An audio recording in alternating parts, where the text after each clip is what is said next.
Hello everyone. Easy physics by N K channel पर आप सभी का आज के इस वीडियो में एक बार पुनः बहुत बहुत स्वागत है। चैप्टर नंबर 13 नाभिक हमारा चल रहा है और इसके 4 सवालों का सॉल्यूशन हम पिछले वीडियो में कर चुके हैं। आज की इस वीडियो में हम प्रश्न संख्या 5 से शुरू करते हैं। 5वां प्रश्न आपको अपनी स्क्रीन के ऊपर नजर आ रहा होगा। बोर्ड परीक्षाओं के नजदीक इन सभी न्यूमेरिकल प्रश्नों को सॉल्व करना आप लोगों के लिए बड़ा महत्वपूर्ण रहेगा।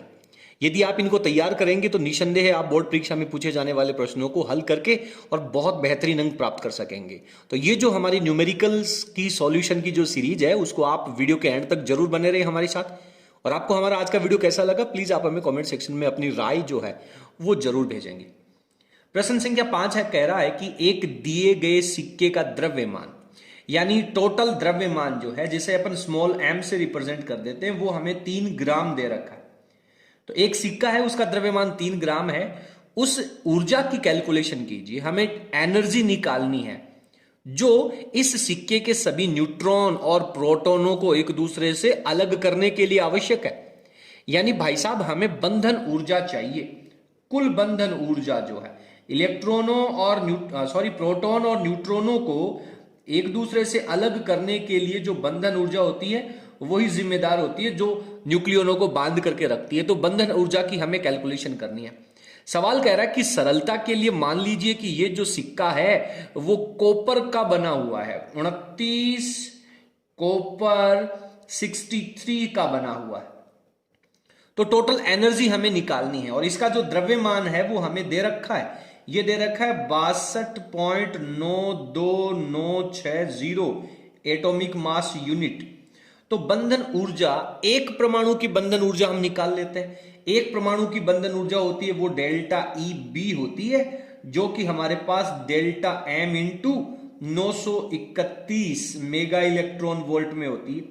क्योंकि डेल्टा एम द्रव्यमान क्षति जो है वो हमारे पास एटॉमिक मास यूनिट में आएगी और इसको हम 931 से मल्टीप्लाई करेंगे तो एक परमाणु की बंधन ऊर्जा आ जाएगी। हमें चाहिए पूरे सिक्के के प्रोटॉन और न्यूट्रॉनों को बाहर निकालने के लिए। तो पहले हम डेल्टा ई की वैल्यू निकालते हैं, उसके बाद में हम परमाणुओं की संख्या निकालेंगे और परमाणुओं की संख्या से इसको मल्टीप्लाई कर देंगे। तो पहले हमें डेल्टा ई बी की वैल्यू चाहिए। तो डेल्टा एम का फॉर्मूला क्या होता है? डेल्टा एम का फॉर्मूला होता है सर प्रोटोनों की संख्या into mass of proton plus द्रव्यमान संख्या में से प्रोटॉनों की संख्या घटा देंगे तो न्यूट्रॉनों की संख्या हो जाएगी into mass of neutron into में मास ऑफ कॉपर परमाणु आ जाएगा और इसको हम मल्टीप्लाई कर देंगे सर 931 से तो हमारे पास बाइंडिंग एनर्जी आ जाएगी। तो इसके अंदर 29 परमाणु हैं, प्रोटॉन है हमारे पास। प्रोटॉन की संख्या का जो द्रव्यमान होता है एक प्रोटॉन का वो 1.007825 होता है। उसके बाद में न्यूट्रॉनों की संख्या हो जाएगी हमारे पास 63 में से 29 माइनस करेंगे हम। तो 63 में से 29 माइनस करेंगे तो 34 न्यूट्रॉन हो जाएंगे और न्यूट्रॉन का द्रव्यमान 1.00 कितना होता है 8665 होता है। माइनस में इस कॉपर परमाणु के द्रव्यमान का नाभिक का द्रव्यमान हमें दे रखा है 62.92960 और इसको हम 931 से मल्टीप्लाई करने वाले हैं। कैलकुलेशन क्लियर है बेटा? तो इन दोनों को मल्टीप्लाई कर लीजिए तो ये वैल्यू हमारे पास अप्रोक्सीमेट कितनी आ जाएगी 29 से मल्टीप्लाई करेंगे तो ये तो 29 की अप्रोक्सीमेट रह जाएगी। तो 29.226925 ये कैलकुलेशन मैंने सेपरेट कर रखी है। इसको 34 से मल्टीप्लाई करेंगे तो ये 34.29461 अप्रोक्सीमेट रह जाएगी। माइनस में 62.92960 रह जाएगी और इसको हम 931 से मल्टीप्लाई कर लेंगे। ब्रैकेट के अंदर दो संख्याओं को प्लस करना है और ये माइनस करना है। तो दोनों को जब अपन कैलकुलेट करेंगे डेल्टा इसके द्रव्य परमाणु के नाभिक का द्रव्यमान अपन घटा देंगे तो ये वैल्यू हमारे पास 0.591935 रह जाएगी। इन दोनों को प्लस करना है और ये माइनस करना है। ये वैल्यूज मैंने रफ में कैलकुलेट कर रखी है ताकि वीडियो की लेंथ जो है वो ज्यादा ना हो। तो आप लोगों को क्या करना है परीक्षा के अंदर इन दोनों का द्रव्यमान जोड़ना और उसमें से ये 62 पॉइंट वाला जो है उसको माइनस करना है। इसको हम 931 से मल्टीप्लाई करेंगे। अब अगर मैं इनको मल्टीप्लाई करने बैठ जाऊंगा तो काफी लंबा समय लग जाएगा, लेकिन अगर मैं इनको मल्टीप्लाई करूंगा तो ये लगभग इसका 50% से ज्यादा हो जाएगा। 0.6 दे रखा है तो ये वैल्यू हो जाएगी 551.39 मेगा इलेक्ट्रॉन वोल्ट। तो ये एक परमाणु के नाभिक के अंदर के जो प्रोटॉन न्यूट्रॉन है उनको दूर दूर करने के लिए आवश्यक एनर्जी है। अब हमें चाहिए परमाणुओं की संख्या। तो हम जानते हैं कि साहब परमाणुओं की जो संख्या होती है वो कैसे निकालेंगे। सर परमाणुओं की संख्या जो होती है वो हमारे पास, यदि हमें मोलों की संख्या पता चल जाए, मोलों की संख्या, और उसको हम गुणा कर देते हैं अवोगाद्रो संख्या से। समझ रहे हैं मेरी बात? जो इंटेलिजेंट बच्चे हैं जिन्होंने फिजिक्स केमिस्ट्री को अच्छे से पढ़ा है उनको ये सब कुछ समझ में आ रहा है। बाकी जगह डफोर संख्या की बात बाहू तो की करो चाहे। तो मोलों की संख्या कैसे निकालेंगे? द्रव्यमान बटे अणुभार इंटू अवोगाद्रो संख्या कितनी होती है? 6.023 इंटू 10 की पावर 23।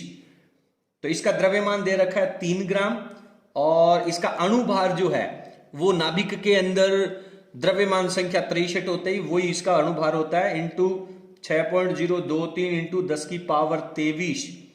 इसको जब आप सोल्व करेंगे तो ये वैल्यू आ जाएगी आपके पास 2.87। डिवाइड करेंगे और मल्टीप्लाई कर देंगे, इंटू में 10 की पावर 22 रह जाएगी। इतने परमाणु हैं आपके पास और एक नाभिक के अंदर, यानी एक परमाणु के प्रोटॉन न्यूट्रॉन को अलग अलग करने के लिए इतनी एनर्जी चाहिए। तो इतने परमाणुओं के लिए कुल ऊर्जा कितनी चाहिए बेटा जी?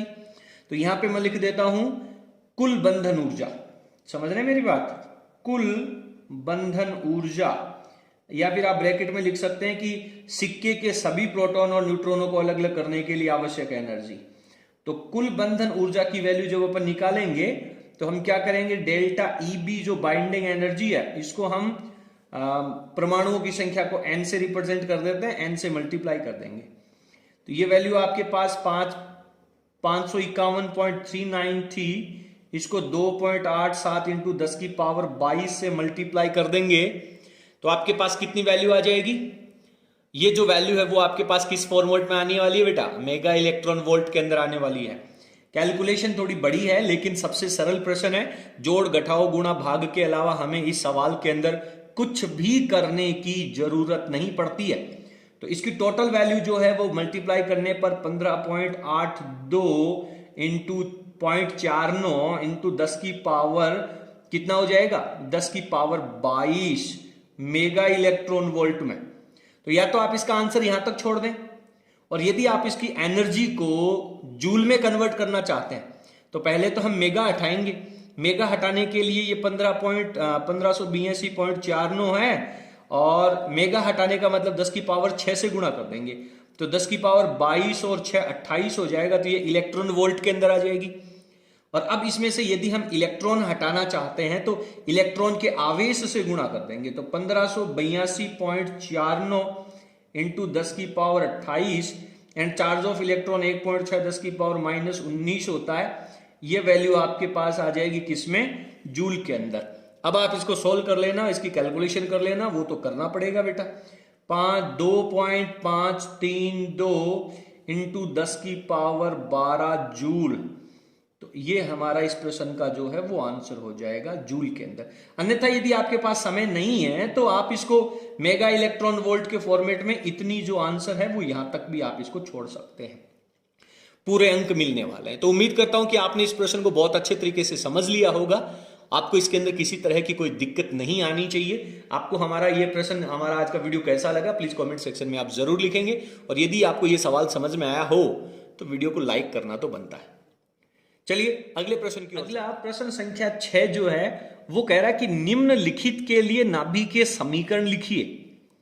तो हमें नाभिकीय समीकरण लिखना है, यानी यहां पर रेडियो सक्रियता की घटना घटित हो रही है।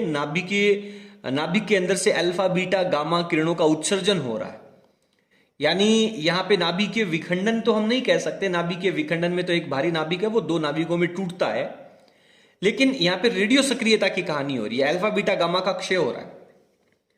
तो सवाल कह रहा है कि इनके समीकरण लिखिए। तो मैं आपको लोगों को बता देता हूं कि अक्सर गलतियां कहां होती हैं और एग्जामिनर को इस प्रश्न के अंदर क्या चाहिए।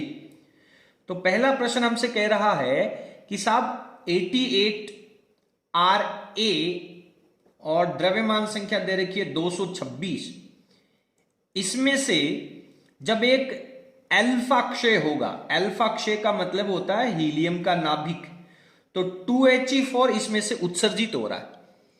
तो 2He4 जब इसमें से उत्सर्जित हो रहा है तो परमाणु क्रमांक 2 कम हो जाएगा, तो ये हो जाएगा 86, समझ रहे हैं। और द्रव्यमान संख्या 4 कम हो जाएगी, क्योंकि अभिक्रिया से पहले परमाणु क्रमांकों का योग और बाद में योग बराबर रहता है। द्रव्यमान संख्या पहले की और बाद की बराबर रहती है, तो ये 226 में से 4 यहां पे चला गया तो ये 222 हो जाएगा।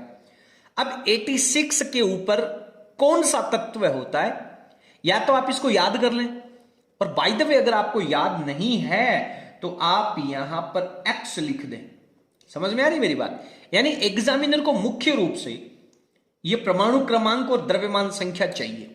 अगर आपको इस तत्व का नाम, इसका संकेत याद है तो 100% लिखें, लेकिन अगर याद नहीं है तो आप इसको इस तरीके से भी रिप्रेजेंट कर सकते हैं।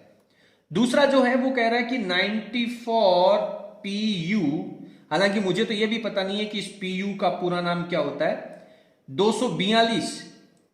और सवाल कह रहा है कि इसमें से भी अल्फा क्षय हो रहा है, तो अल्फा क्षय का मतलब हीलियम का नाभिक 2He4 निकलेगा। तो 92 में से 2 गया तो 94 में से 2 गया तो 92 रह गया, और 242 में से 4 गया तो 238 रह गया। इसको मैं कह देता हूं यहां पर Y, क्योंकि एक ही सवाल के अंदर जब बहुत सारे पोर्शन दे रखे हैं तो सभी तत्वों के लिए हम X नहीं लिख सकते, यानी इनकी जो द्रव्यमान संख्या है, परमाणु क्रमांक अलग अलग है, तो डेफिनेटली ये तत्व भी कुछ अलग होंगे। लेकिन 92 238 अगर हमारे पास है तो 92 नंबर पे तो हम बहुत अच्छे से जानते हैं सर कि यूरेनियम होता है, तो यहां पर आप U लिख सकते हैं। इस प्रश्न में आप U जरूर लिख सकते हैं, क्योंकि 92 यूरेनियम होता है। तीसरे प्रश्न में चलते हैं। तीसरा पार्ट जो है वो कह रहा है कि 15, मेरे हिसाब से फास्फोरस होगा ये 32, और इसमें से बीटा माइनस क्षय हो रहा है, तो बीटा माइनस जो होता है उसको हम लिखते हैं -1E0, -1E0 या -1 बीटा 0 भी लिखा जाता है। तो -1 का मतलब परमाणु क्रमांक, यहां पे -1 है तो यहां पे परमाणु क्रमांक बढ़ जाएगा, 16 हो जाएगा, और द्रव्यमान संख्या में कोई चेंज नहीं है तो ये 32 हो जाएगा, और यहां पे हम प्लस लगा देंगे। तो ये फास्फोरस के बाद में 16 नंबर पे सल्फर होता है तो S लिख देंगे। लेकिन इस बीटा माइनस पार्टिकल के साथ में एंटी न्यूट्रिनो भी उत्सर्जित होता है। बीटा क्षय आप लोगों ने अच्छे से पढ़ा होगा, तो बीटा नेगेटिव के साथ में एंटी न्यूट्रिनो उत्सर्जित होता है, वो भी हमें अच्छे से लिखना है। नंबर 4 पे हम पहुंचते हैं, तो ये हो गया 83 बिस्मिथ 210, और इसमें से भी बीटा माइनस क्षय हो रहा है, तो बीटा माइनस लिख दें, और यहां पे -1E0 लिख दें, और इसके साथ में भी एंटी न्यूट्रिनो तो उत्सर्जित होगा ही सही। ये -1 है तो यहां पे परमाणु क्रमांक 1 बढ़ जाएगा, 84 हो जाएगा, और बिस्मिथ के बाद में पोलोनियम होता है हालांकि, तो अगर आपको याद है तो ठीक है, अन्यथा आप यहां पे कुछ भी लिख सकते हैं, X लिख सकते हैं वापस, और द्रव्यमान संख्या में कोई चेंज नहीं होगा तो 210 लिख सकते हैं। 5वें नंबर पे यदि तत्व का नाम याद है तो 100% आपको लिखना ही चाहिए। 6C11 यानी कार्बन का नाभिक है, इसमें से बीटा प्लस उत्सर्जित हो रहा है, तो +1E0 हम लिखते हैं, और इसके साथ में न्यूट्रिनो का उत्सर्जन होता है। तो एक परमाणु क्रमांक यहां पे चला गया तो यहां पे परमाणु क्रमांक 5 रहेगा, और 5 के ऊपर बोरॉन, और द्रव्यमान संख्या में कोई चेंज नहीं है तो 11 रह जाएगा। समझ रहे हैं मेरी बात? छठा प्रश्न हम पढ़ते हैं आगे। 5वें के आगे छठा कह रहा है कि 43, और ये दे रखा है TC97। TC का मतलब क्या, टेक केयर है क्या ये? मुझे नहीं पता। और इसमें भी प्लस बीटा उत्सर्जन हो रहा है तो +1E0 लिखेंगे, और इसमें से न्यूट्रिनो उत्सर्जित होगा, +1 यहाँ पे चला गया तो ये 42, और द्रव्यमान संख्या में कोई चेंज नहीं होगा, तो इसकी जगह आप लिख सकते हैं Z, कोई भी तत्व यहाँ पे आप लिख सकते हैं, ठीक है। और नेक्स्ट इसके बाद में 7 है। तत्व यदि आपको याद हो जाए तो बहुत बढ़िया, अगर याद नहीं हो उस समय की स्थिति बता रहा हूं मैं। हालांकि फिजिक्स के स्टूडेंट्स से ये उम्मीद तो नहीं की जाती है कि वो तत्व का नाम लिखें। एग्जामिनर को ये द्रव्यमान संख्या और परमाणु क्रमांक यदि आप सही सही लिख देंगे ना, तो मान लीजिए कि आप लोगों का क्लियर हो जाएगा। अगला प्रश्न कह रहा है कि 54 जीनोन 120 है ना, 120। और अगला सवाल कह रहा है कि इलेक्ट्रॉन अभिग्रहण हो रहा है। तो इलेक्ट्रॉन के अभिग्रहण का मतलब है कि साहब ये इलेक्ट्रॉन का अवशोषण करेगा। -1e0 का, अगले ने कहा है इलेक्ट्रॉन का अभिग्रहण, तो अभिग्रहण करने का मतलब परमाणु क्रमांकों का योग बराबर रहेगा, 54 और -1 रहेगा तो यहाँ पे 53 हो जाएगा, समझ रहे हैं। और द्रव्यमान संख्या में कोई चेंज नहीं है तो ये 120 हो जाएगा। इसकी जगह भी आप यहाँ पे क्या लिख सकते हैं, Z लिख सकते हैं, समझ रहे हैं। ये -1e0 यहां पे है, अगर ये दूसरी तरफ यहां पे जाएगा तो किसका काम करेगा, +1e0 का काम करेगा। मेरी बात को सुनने का प्रयास करें। 54 से द्रव्यमान संख्या 53 हो रही है, यानी एक परमाणु क्रमांक यानी बीटा प्लस का उत्सर्जन हो रहा है। और अभी आपने पढ़ा कि बीटा प्लस के उत्सर्जन के साथ में न्यूट्रिनो पार्टिकल का उत्सर्जन होगा, तो निसंदेह आपको यहां पर न्यूट्रिनो भी लिखना पड़ेगा। तो उम्मीद करता हूं कि छठा प्रश्न जो है वो आप लोगों को बहुत अच्छे से समझ में आ गया होगा। बेसिकली अभिक्रिया से पहले के परमाणु क्रमांक और बाद के परमाणु क्रमांकों का योग बराबर होना चाहिए, द्रव्यमान संख्याओं का अभिक्रिया से पहले और बाद का योग बराबर होना चाहिए, बस इतना सा फंडामेंटल यहां पे यूज होता है। यदि आपको यह प्रश्न अच्छे से समझ में आ गया हो तो प्लीज आप वीडियो को लाइक जरूर कर देना। अगले प्रश्न में चलते हैं। इसके बाद में अगला प्रश्न संख्या 7 पढ़ते हैं। एक रेडियो एक्टिव समस्थानिक है, उसकी अर्ध आयुकाल T वर्ष है। तो यहां पे हमें लिख लेना चाहिए कि अर्ध आयु जो है, अर्ध आयु वो T वर्ष है, ये हमें दे रखा है। कितने समय के बाद, यानी टोटल टाइम हमें निकालना है, कितने समय के बाद यानी कुल उम्र, कुल समय हमें निकालना है। बाद इसकी जो एक्टिवता है, रेडियो सक्रियता को हम R से रिप्रेजेंट करते हैं, रेडियो एक्टिवता जो है वो 3.125 पहला प्रश्न है, और दूसरा कह रहा है 1% रह जाती है, किसकी, प्रारंभिक की। और प्रारंभिक जो रेडियो सक्रियता होती है उसको हम R0 से डिनोट करते हैं, और इसका 3.125% प्रतिशत का चिन्ह हटाएंगे तो बट्टा में 100 लग जाएगा। यानी T समय बाद में इसकी जो सक्रियता प्रारंभ में R0 थी वो R रह जाती है। ये वैल्यू हमें यहां पे यूज करनी है, और अब हमें इसके लिए जो आवश्यक फॉर्मूला है वो काम में लेना चाहिए। आवश्यक फॉर्मूला क्या होता है, आप लोगों को बहुत अच्छे से याद होगा कि बाद की जो सक्रियता है वो प्रारंभिक सक्रियता इनटू में 1/2 की पावर n, और n क्या है यहां पर, अर्ध आयु कालों की संख्या। मैं यहां पे लिख देता हूं, जहां n जो है वो कितने अर्ध आयु काल बीत चुके हैं, अर्ध आयु कालों की संख्या है, कितने अर्धायु काल बीत चुके हैं। तो अर्धायु काल कितने बीत चुके हैं वो कैसे निकालेंगे, अर्धायु कालों की संख्या का फॉर्मूला होता है टोटल टाइम बट्टे एक अर्धायु काल। यानी अगर पहला अर्धायु, एक अर्धायु काल का मतलब 2 वर्ष है, और टोटल टाइम यदि आपको 6 वर्ष दे रखा है, तो 6 में जब आप 2 का भाग देंगे तो 3 अर्धायु काल बीत चुके हैं। तो इस फॉर्मूले में n की वैल्यू जब अपन यहां पे रिप्लेस करें तो हमारे पास ये फॉर्मूला आ जाता है, R इज इक्वल्स टू, ऊपर लिख देता हूं मैं R0, और बट्टा में लिख देता हूं मैं 2 की पावर n, और n की जगह लिख देता हूं small t upon capital T। ये हमारे पास एक आदर्श फॉर्मूला हो गया, इस फॉर्मूले का उपयोग हमें करना है, और अब वैल्यूज रिप्लेस कर देनी है। तो R की जगह मैं वैल्यू लिखूंगा ये 3.125 अपॉन 100 इंटू R0, और बराबर में चल रहा है R0 अपॉन 2 की power small t upon capital T। तो R0 से R0 कैंसिल आउट हो गया, इस वैल्यू को अंश में ले जाता हूं तो ये वैल्यू भी अंश में चली जाएगी, तो 2 की power t upon capital T, अंश को हर को अंश में ले आया तो ये भी आ जाएगा मेरे पास 100 अपॉन 3.125। क्लियर है बेटा। अब 3 का भाग लगा दीजिए इसके अंदर वैल्यूज में, तो आपके पास आ जाएगा 2 की power small t upon capital T बराबर, पॉइंट हटाऊंगा तो मैं इसके आगे 3 जीरो लग जाएंगे, और ये हो जाएगा 3125। तो इसका भाग चला जाएगा लगभग 3 3 9, 3 बार, कितनी बार चला जाएगा, 3 बार, और ये हो गया 9 9 3 हो गया 775, 375, ठीक है। अब माइनस करेंगे तो लगभग हमारे पास वैल्यू मेरे हिसाब से आना चाहिए 2, बिल्कुल 2 आ जाएगा, 32 आ जाएगा। और 32 को यदि हम 2 की पावर में, इधर भी लेफ्ट हैंड साइड में 2 की पावर है, तो इसको हम लिख सकते हैं 2 दूनी 4, दूनी 8, दूनी 16, दूनी 32, 2 की पावर 5 लिख सकते हैं। तो दोनों तरफ बेस 2 है, तो पावर का जब अपन तुलना करेंगे तो T upon capital T equals to 5 आ जाएगा। और हमें तो टोटल टाइम निकालना था, तो ये जो कैपिटल T अर्धायुकाल है वो दूसरी तरफ चला जाएगा गुणा में, तो 5T हो जाएगा। और बाय द वे इस प्रश्न के अंदर यदि आपको अर्धायुकाल की वैल्यू दे रखी है 2 वर्ष, 5 वर्ष, 50 वर्ष, कुछ भी, तो वो हम इसकी जगह रख देंगे और हम इसको मल्टीप्लाई कर लेंगे, तो ये हमारे पास 5T वर्ष हो जाएगा।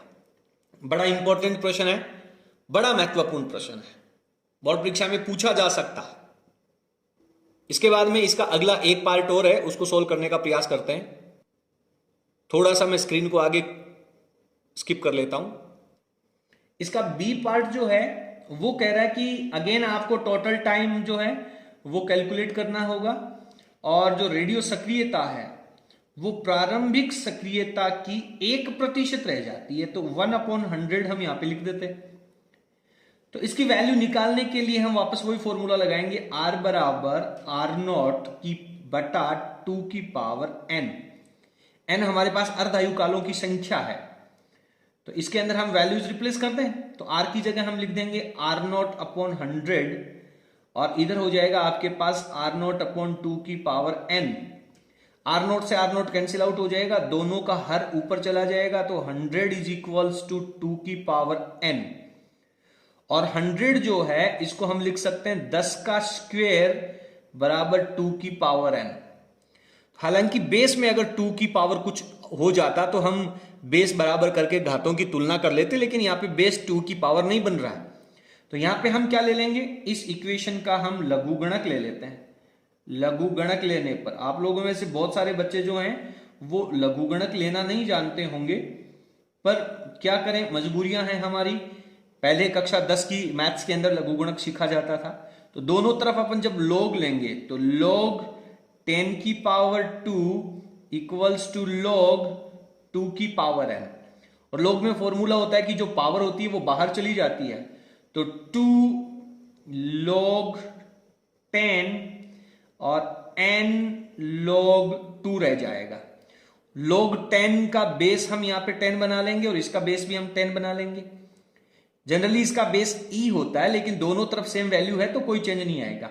log 10 की वैल्यू होती है 1, तो इधर रह गया आपके पास 2, ये n चल रहा है, और log 2 की वैल्यू होती है 0.3010। यहां पे मैं रेफरेंस डाल करके लिख देता हूं, log 10 base 10 equals to 1, log base 10 2 equal to 0.3010। और n की वैल्यू हमें निकालनी है, तो 2 के डिवाइड में चला जाएगा 0.3010। 0.3010 जब यहां पे जाएगा तो ये हो जाएगा 6.65। और हम बहुत अच्छे से जानते हैं कि जो n होता है that is small t upon capital T, और स्मॉल t बराबर होता है nt। n की वैल्यू हमारे पास 6.65 और अर्धायुकाल हमें t दे रखा है, तो आगे हम मात्रक वर्ष लगा देंगे, तो ये हमारे पास इस प्रश्न का जो है वो राइट आंसर आ जाएगा। तो यदि आप बोर्ड परीक्षा में इस तरीके से लिखेंगे तो आपको बेहतरीन अंक प्राप्त होंगे निस्संदेह। तो इस तरह के प्रश्नों को आपको सोल्व कर लेना चाहिए। आगे बढ़ते हैं। हालांकि हमारे वीडियो की लेंथ जो है वो काफी बड़ी हो गई है, चलिए इन प्रश्नों को हम यहां पर ही स्टॉप करते हैं। बाकी के जो प्रश्न हैं वो हम अगले वीडियो में पढ़ेंगे। आपको हमारा आज का वीडियो कैसा लगा प्लीज आप कमेंट सेक्शन में जरूर लिखेंगे। वीडियो पसंद आया तो प्लीज आप वीडियो को लाइक करके इसे अपने सभी फ्रेंड्स के साथ शेयर जरूर करें। बहुत बहुत धन्यवाद, थैंक यू।